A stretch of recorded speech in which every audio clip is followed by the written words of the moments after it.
Hello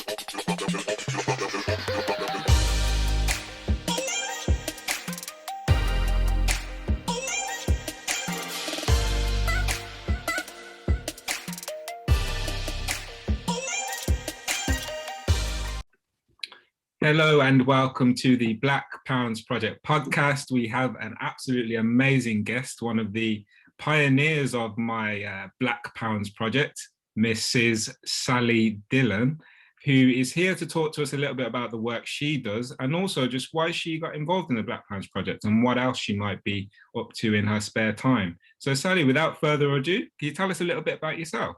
Yeah, hi CJ, and thank you for your warm welcome. So yeah, in my working life, I run a couple of businesses. So run a social enterprise that's called Career Mums, where we help women in their careers, particularly parents in their careers, and also CM Talent, where we help employers to attract, develop and retain more women leaders. So talk about gender diversity and having better diversity in organisations, but also essentially it's what it's about, and what I'm really passionate about is seeing and developing more women leaders for our business organisations, in public services and in our communities. Amazing. So there's a lot there. So I'm gonna what I do is I pull it back, I rewind it. So let's go back to, so the first thing you mentioned was Career Mums, wasn't it? Mm-hmm. How did that come about, and what made you want to set that up? Is it a co-founded initiative? Yeah, it's co-founded. So I actually set it up with my neighbour, Nishi Mehta. So she moved into our neighbourhood about 6-7 years ago. We met at a children's party, realised that we were neighbours, realised that our kids went to the same school, and we had both taken career breaks. I'd had quite a long break. I'd worked previously in corporate HR roles. And then moved into doing freelance coaching. Then had what I call my 10-year project to start my family, which, you know, some people get pregnant like that, and for me it took 10 years to have two kids and a puppy by then. Clearly not physically by me, but that'd be a bit strange. Yeah, it was a long journey to parenthood, and so that one day I kind of woke up when I literally did wake up when my youngest daughter started school, and realised that my career had just gone down the pan. You know, sort of I'd put so much effort into creating the family that I wanted and being a mum, and my youngest daughter is actually adopted, so that was quite a complex, very involved journey. So woke up as the time that she was starting reception at school, and thought, what's happened to my career? And likewise around that time met Nishi, who'd also had a career break, a little slightly shorter, but a break nonetheless. Yeah. Where are the jobs for people like us who'd had, you know, got lots of experience, lots of skills, still to offer, but needed a little bit of flexibility for, you know, because we still had, you know, kids to drop off at school and pick up. So would you say at a particular point then, before you had children, that your career was very much a priority in that sense? You were kind of trying to climb the ladder, or definitely, but I've, you know, in lots of ways I climbed the ladder. So I started out doing a graduate training scheme in a food retailing company. I had, you know, worked my way up, changed organisations a couple of times, and become a HR director by the time I was 34. Wow. So, you know, I felt as though I actually felt as though I'd kind of achieved my career goals at that time. I was 30 when I met my husband, and so quickly realised that, you know, he was the one that kind of wanted to be the father of my children. And I think that at that point there was a real kind of reprioritising of what was important to me. Yeah. So Sorry, carry on.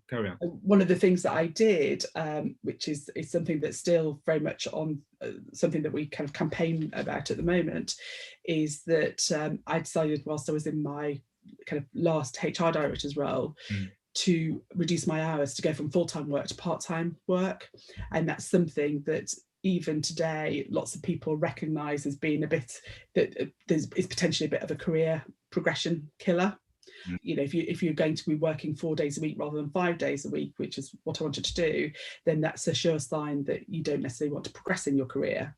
As opposed to, you know, the actual real reason was that I just needed to have a little bit of downtime for myself to, you know, I was doing lots of traveling, lots of commuting with my role, so just needed that space just to help, I guess, help get my body ready for becoming pregnant, because by then realised that we had some kind of fertility issues. So it was, you know, had organisations, and if they still really don't do today enough of, supported me at that time and supported me to become, you know, through becoming a parent, I'm sure I could have continued and would have wanted to continue in my career, but it just seemed as though there was one or the other. It wasn't, you know, couldn't have both. That's really fascinating, and of course I'm looking through a lens of someone who could never possibly go through, well, I'm saying possibly, I would never go through that. So I'm really intrigued in how you navigated that. How did it feel knowing that, you know, you potentially wouldn't be able to go back into the career that you'd worked so hard to build yourself? I think I was fortunate in that I was able to negotiate a redundancy package to leave the organisation I was working for. Okay. Yeah. And kind of had the option of setting up on my own, and actually the company that I was working for offered me kind of a freelance contract for the first 6 months, which was ideal. So it was an ideal phasing out, as it were. And I invested quite the large proportion of that redundancy package in retraining to become a coach. And through doing that, I made lots of new contacts. I kind of found some work that I could do where I was working a couple of days a month, essentially for the same money that I was earning on a full-time salary. Oh, wow. Whilst then enabling me to have lots of time to do all the fertility clinic trips and things like that. You know, so it was really good. But I think over the years of working towards, you know, fortunately we had our first daughter after our first round of IVF treatments, and then a few years later, when it came to wanting to have a second child, we'd moved. I was living in London at the time. We moved to the Midlands, and it was then that, you know, the economy had changed quite substantially. So I'd let a lot of that kind of freelance work go, whilst we kind of went down the adoption process with our youngest. So it was just it's almost like what I was doing as a freelancer to start with just slowly went away as other priorities came on board. And what was that? So, because I know these terms get used quite a lot about coaching and mentorship. What did that coaching role look like? So I was doing executive coaching, so leadership coaching. So we were working with large organisations. One of the organisations we're working with quite a lot was American Express, which was based down in Brighton, and other kind of financial institutions and big city companies. And we were supporting their leaders and the people that were identified as having leadership potential in terms of their development, doing some teamwork as well. So very much supporting businesses to achieve their goals. Yeah, and would you say that, of course, so if you're going into a space to help develop leaders, did you ever feel a sense of imposter syndrome at times, or did you know that basically from the way your career had progressed and by the age that you'd been able to get into the role that you got to, did you feel like, did you already have that drive to know? I felt as though I had that drive and that, you know, so that gravitas to be able to do that role. I had been fortunate enough to working in a number of organisations that were going through lots of change. So I'd been involved in lots of change projects. I'd been involved in a number of acquisitions, a couple of kind of mergers, and where there really was the opportunity to make an impact as a kind of HR leader on what was going on within that organisation and the kind of speed of change that we needed to work at to get things to happen. So had plenty of experience of working with good leaders and not so good leaders, and really kind of having an insight into kind of organizational dynamics. And part of the training that I did to become an executive coach, and a lot of the learning and development that I've done since has been around organizational psychology. Which is, sort of clearly is kind of included leadership as part of that. So I'm fascinated by what makes individuals tick. I'm kind of fascinated by what makes how organizations end up as they are, and and how they can change and adapt to the future. So so all the intricacies of that kind of really interests me and intrigue me. It's fascinating because I mean, your career progression is kind of, you're utilizing the same skill set in terms of having that organizational kind of mindset, being able to help people in that aspect. But I think it seems like you wear many different hats. Like I could almost pick you up and put you in any kind of role and say, just read this bio and just have a look at what you're supposed to do. And I feel like within a couple of months you'd be able to nail it just from literally seeing that career progression. I guess so. I mean, look, what I love about what we do at the moment, particularly within the Career Mums business, is that we both Nisha and myself have got that kind of organizational people HR experience. We know, I've been a recruiter. I've interviewed many people. I've run graduate recruitment programs, and I've recruited from top business schools on a high potential recruitment program. I remember going to Harvard Business School to recruit some general managers from there on behalf of a UK-based manufacturing company. And I was having to do a pitch in the Charles Hotel in Boston, in Cambridge, Boston, Massachusetts, but having to compete against, sort of these huge investment banks and, sort of global consultancies that were offering huge packages and, everything in the world to the people that I was trying to poach to come and work for my British manufacturing company. And I remember my boss at the time said, "You'll never be in a more competitive recruitment situation than that." So being able to recruit from that kind of environment, and even we weren't looking for large numbers of people, but being able to attract a couple of people in that situation is just hugely satisfying. So I guess I've got that kind of recruitment and employer experience through my experience as a parent, because it's not been necessarily so straightforward. And after I'd adopted my daughter, I worked for a short while with an adoption charity, so supporting other adopted parents. So I've got lots of insights into parenting in its kind of biggest, kind of widest kind of definition, and lots of insights into complex situations that families kind of exist in. And also the kind of the psychology that I got from my career, from my coach training.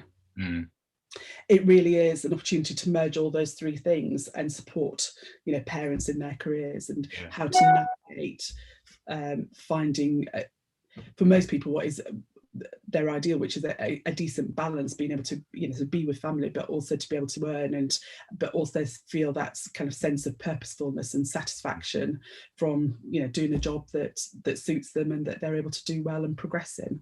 Absolutely. And I think you obviously, I mean, that experience about when you went to America, that's fascinating. I mean, it just seems like you've got such experience in overcoming hurdles that when an opportunity like that comes up, you can kind of jump into it. How do you develop that confidence, or does that come from literally that lived experience of age? Oh wow. I'll never forget the moment when we had a chat a little while ago, and I realised that I'm older than your mum. You don't look it though. You don't look it, so that's all good. Well, my mum looks fairly young, but Because no one's going to be listening to this. it's just age, isn't it? Age is. It's age, it's experience, it's wisdom. I guess it's having a level of self-assurance. I think it's also what's really important to me at the moment is being a role model for my kids, and to be able to use the kind of the skills and the experience I've got in a way that works for us as a family, but also shows them that they can do whatever, not only whatever they want to do, but also to have a positive impact on whatever they're doing. So true, and that is, I mean, that's a testament to you, and also the work that you do just exudes that. It's all about giving back. It's all about helping others and helping others to reach their potential. And I think we'll move slightly fast forward now, because I think you can offer a very unique perspective, because obviously on the Black Pounds Project, because obviously I could not see myself in the past, if that makes sense. So I couldn't see what I was like back 9-10 months ago, whereas you can see, I guess, how I've grown and I know I have, but I guess, you'd be able to expand on that. So I guess the first question is, how did you find out about the Black Pounds Project, and what made you want to get involved with it? Okay, so I think it was on LinkedIn. So Rebecca Manda, who's do I need to get on here at some point? You must do, but she's been a huge supporter, I know, from the beginning of the project. I think I saw a post on LinkedIn where she had shared your shout out for some small change. So I think I thought, okay, £1, £5, whatever it was. I think maybe £5 or £10 that I donated. Off I sent it, and at the time it was I know that you were very much inspired to do this as a result of George Floyd's murder. At the time I was very touched by a friend of mine who was talking a lot on social media about his experience of being a Black man and his response to the murder, and the time for change. So and we've now since realized that friend is somebody that we share in common, isn't it? So it's such a small world. So a big shout out to David Monteith for all he did last year in response to a very angry response, quite rightly so, to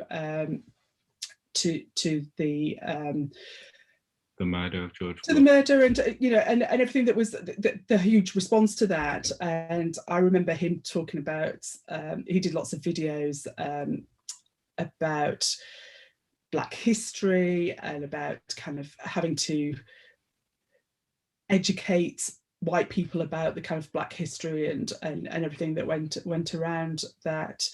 And I just felt, from not only had he educated me,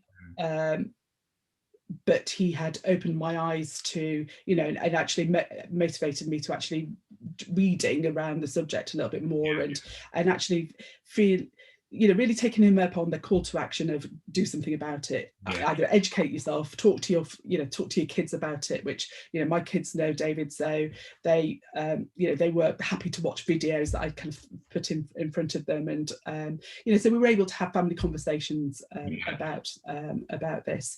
And so I think you contacted me afterwards, after I'd given you my £5 or whatever, and said, let's have a chat.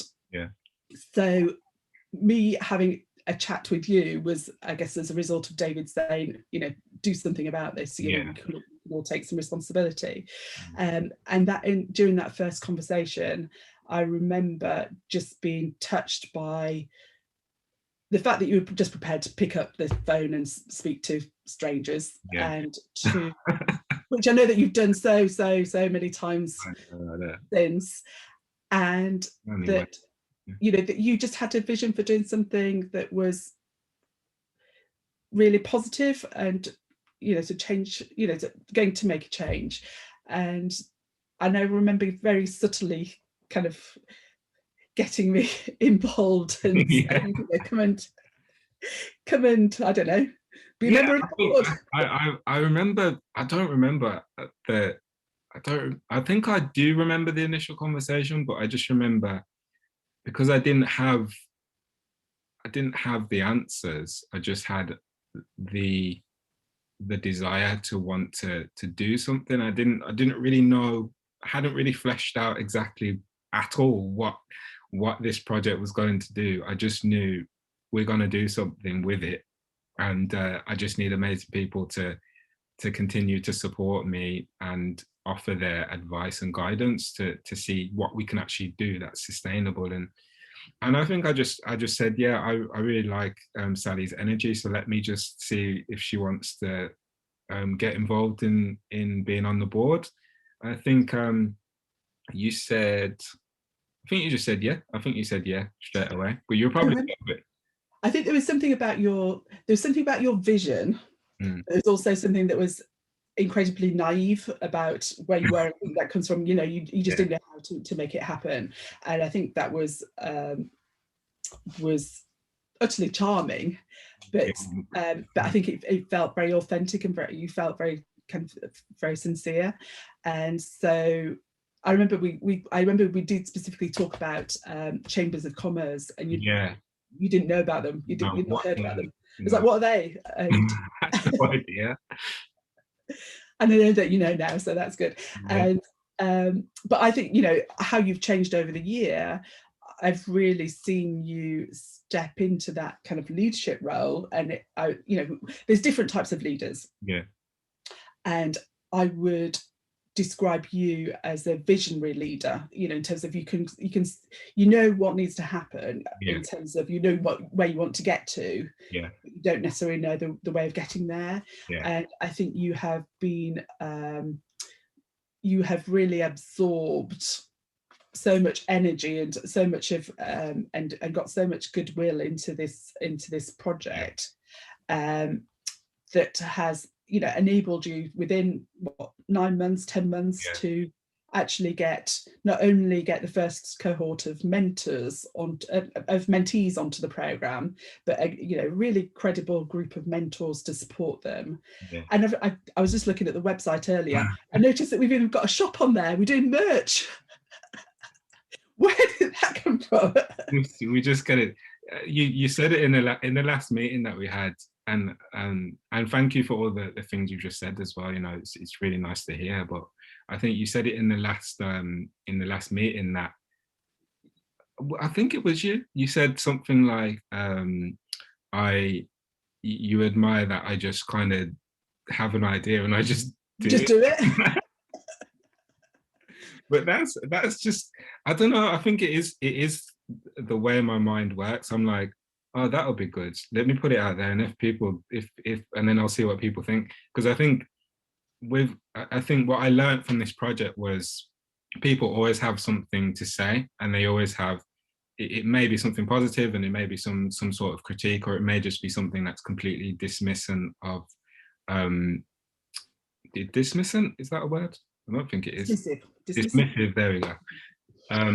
Of what you're doing, and so you just kind of have to sift through and see, okay, actually maybe that wasn't quite the right thing, or oh, actually there is potential in that, it just needs to be done that way. And that's literally just how the project has just continued to grow and evolve. And I think, you know, just think about the shop, I just had an idea. I was like, I'm sure people would like to wear a Black Pants t-shirt if there was an option to, so let me just find a way of getting that done.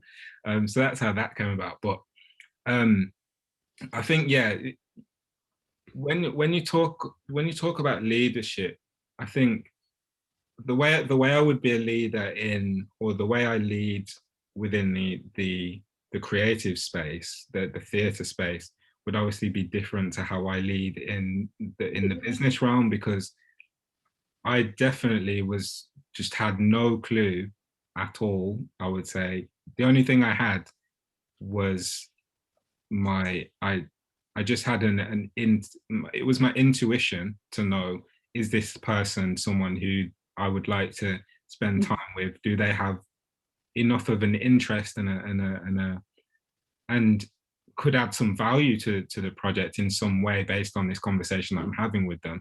Because there were a lot of conversations that I had with people, but it wasn't everyone that I brought into that space, because I felt like it was a safe space. And, you know, I was looking at a video earlier of the initial board meeting, and it was quite clear because people weren't used to being in a space where the CEO or the director didn't necessarily have that understanding necessarily of all the issues that were trying to be addressed. So what was your perspective of that initial meeting then when you met everyone for the first time who I'd kind of brought together and put into that space? Yeah.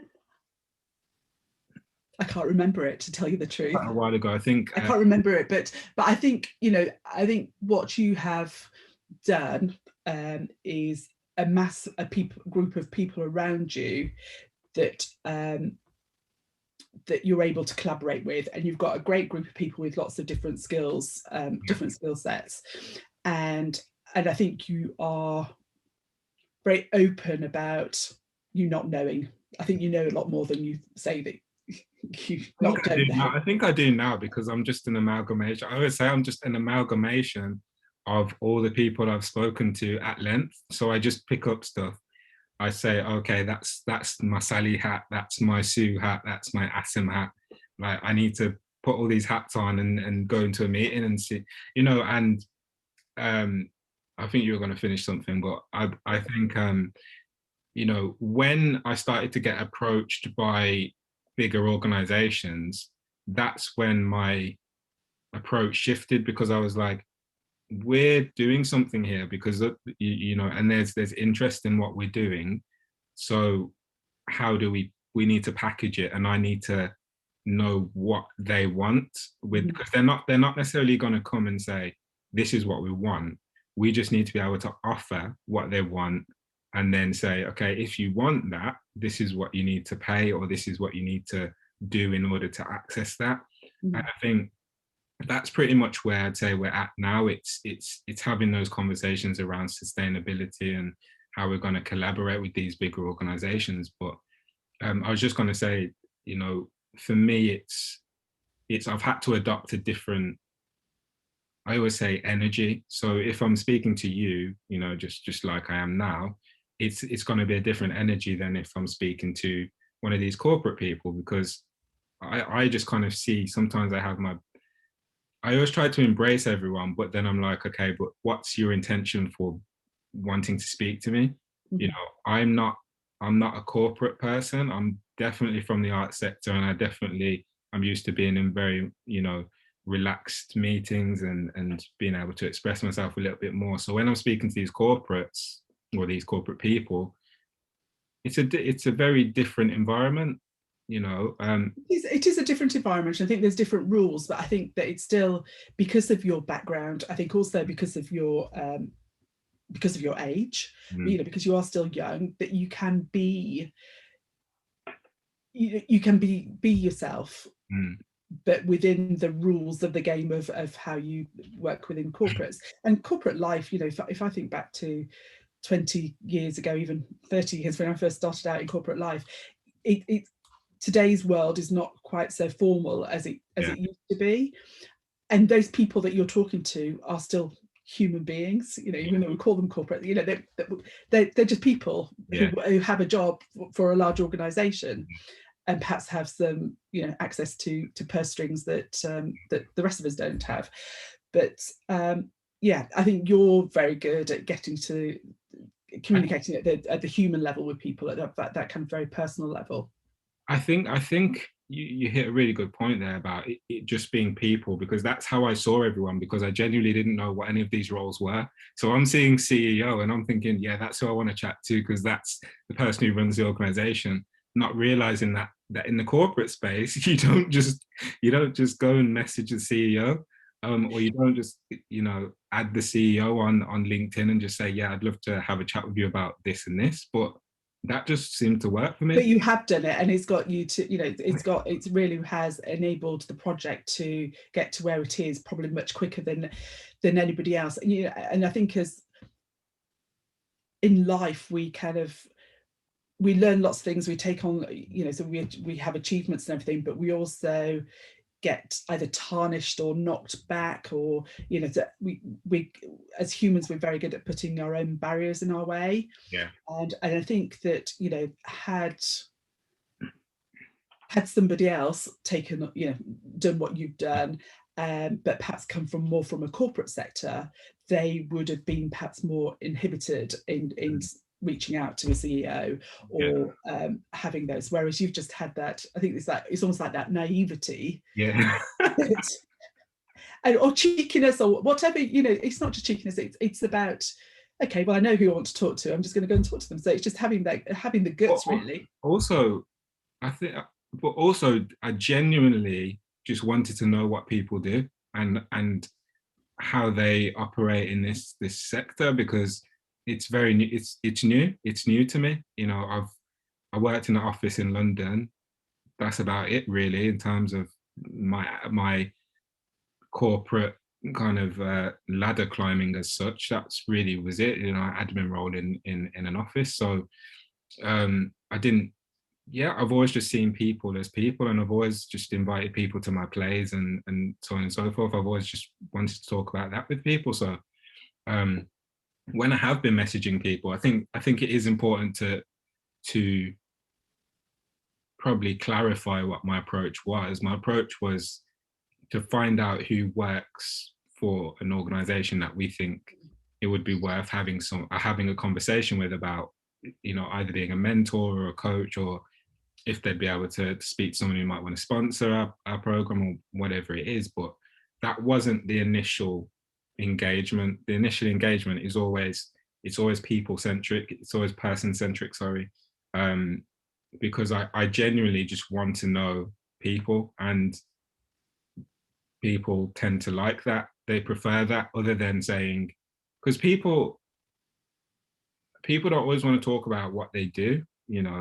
People want to let you know a little bit more about them. And I think if you're more interested in the person and not just what they can offer you, which is what I get a lot of, and why I'm so thankful that we have Denise there now, because she can just block all of that to say, look, because I was getting literally emails, and I think I was getting about 50 emails a day just from people trying to speak to me, or and it's like, and obviously because I'm quite open, I'll speak to people, and it was like, okay, actually I've still got work to do, and I've still got to be able to manage the vision of this project.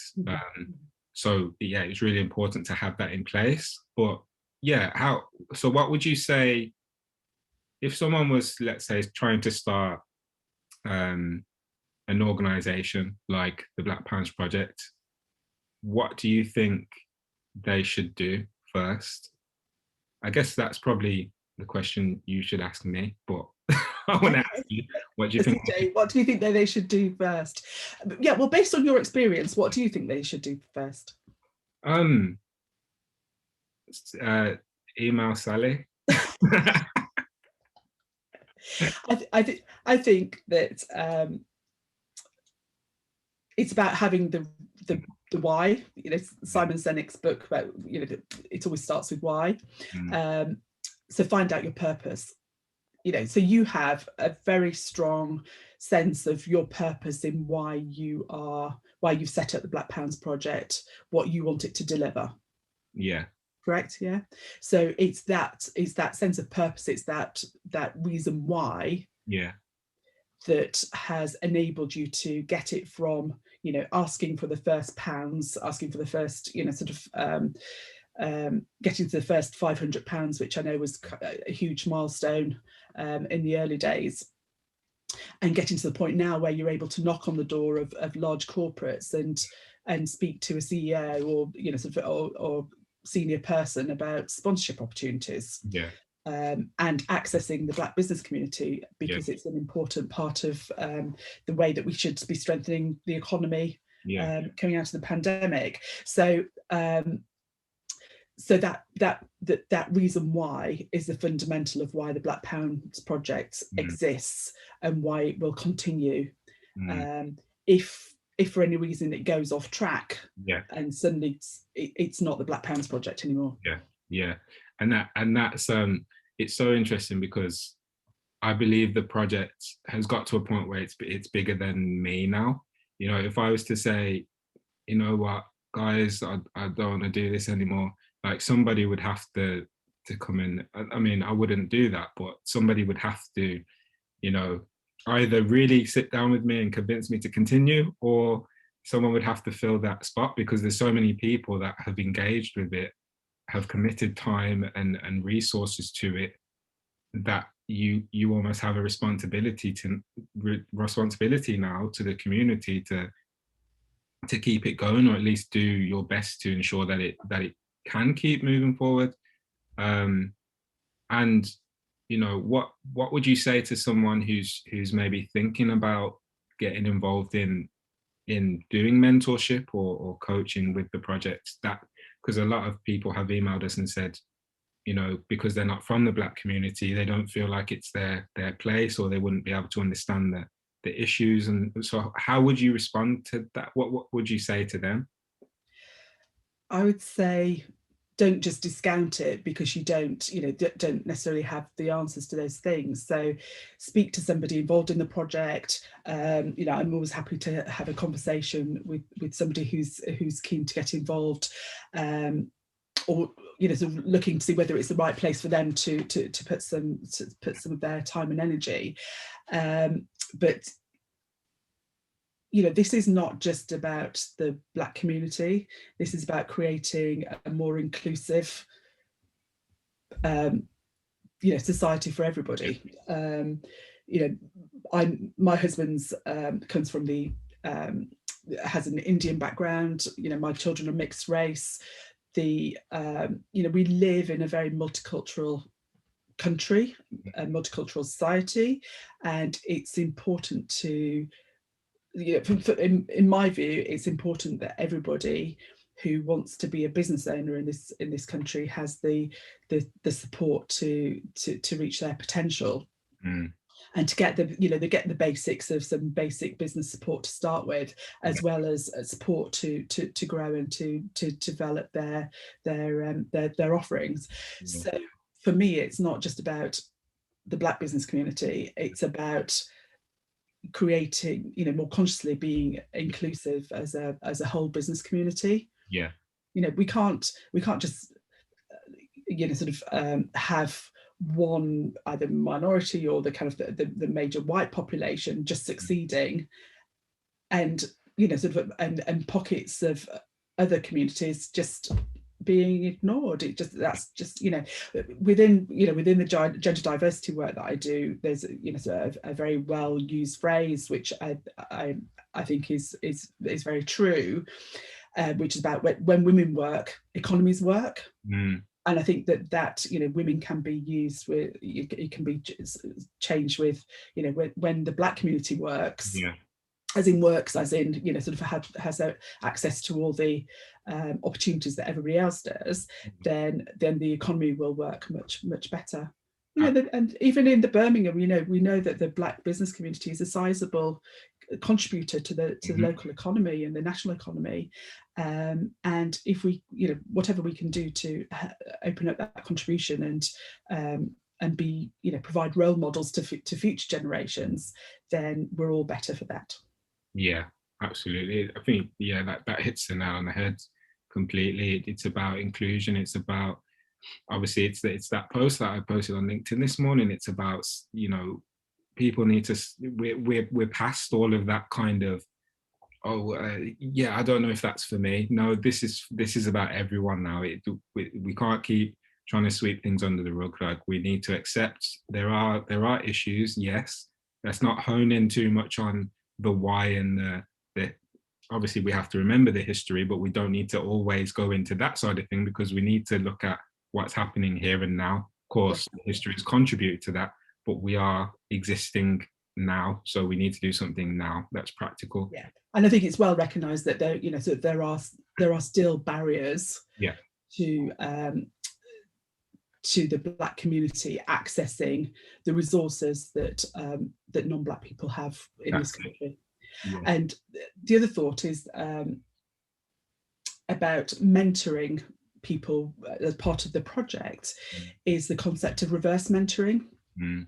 So I know from being involved in interviewing for our current cohort of mentees, I know that by, you know, sort of by being in contact with the people that are applying for support through the programme, that and listening to their businesses, listening to their stories, I've learned so much from these people,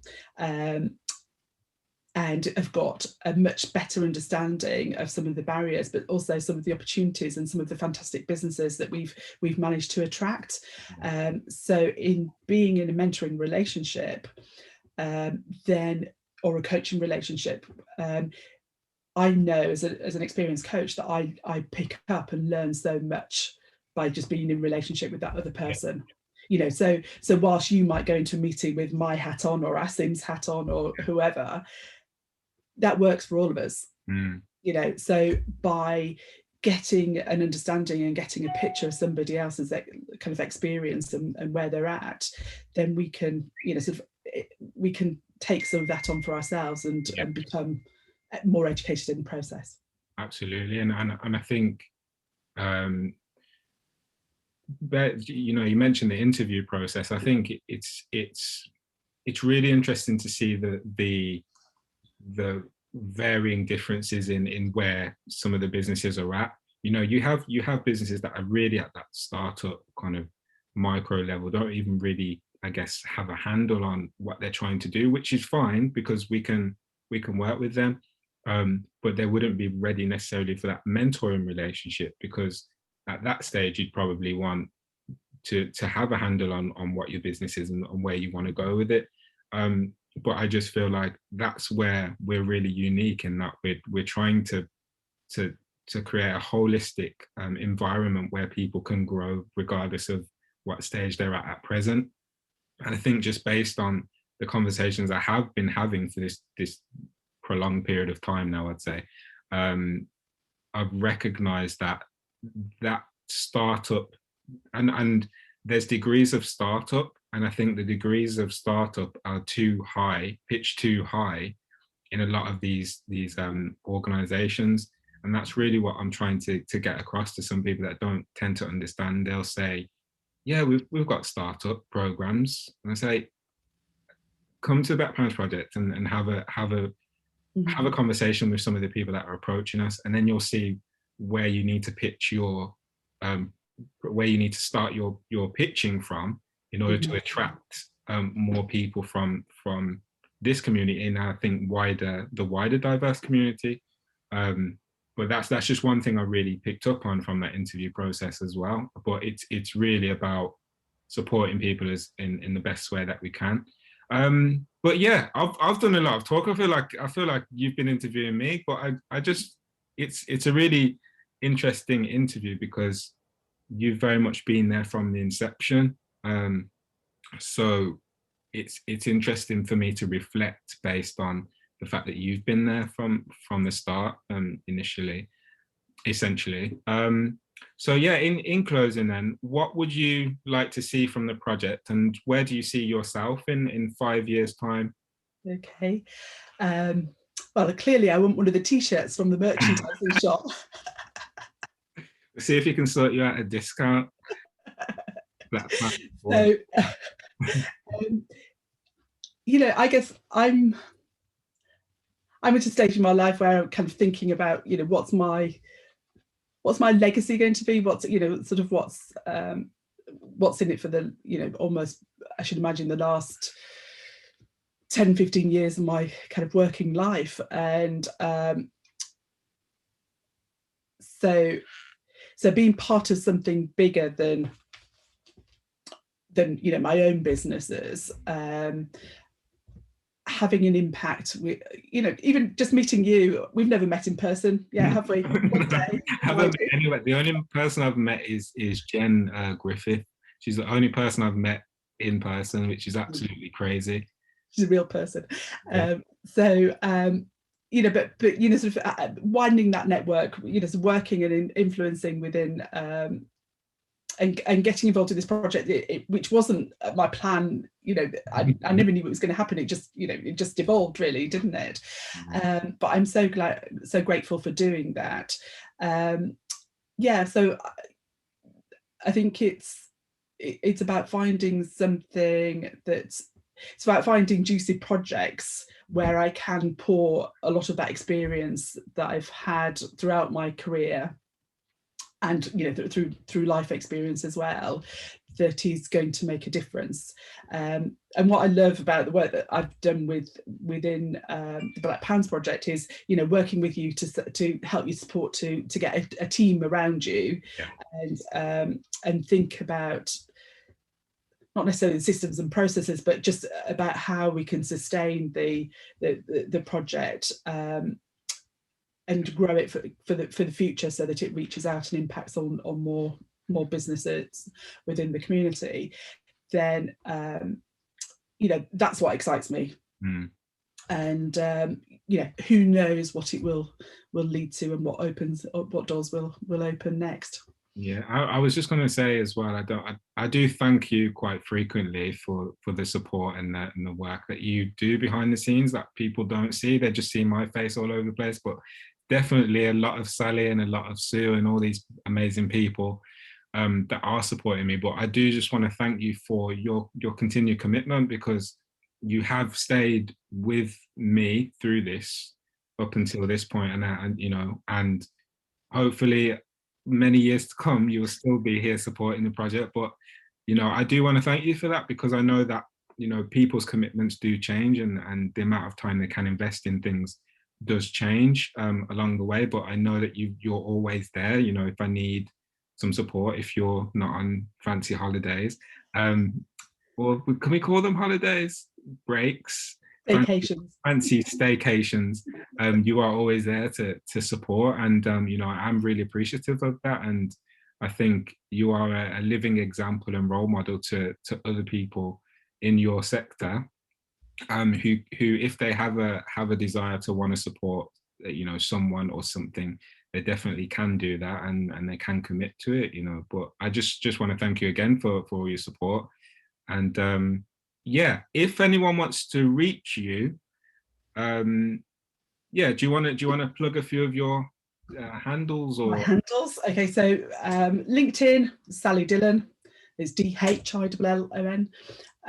Twitter, you can find me at Sally Dhillon.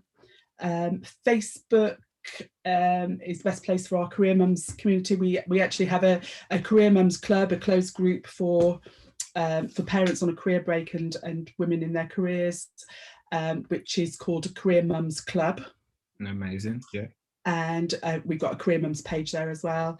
And for more information on Career Mums, then our website is career-mums.co.uk.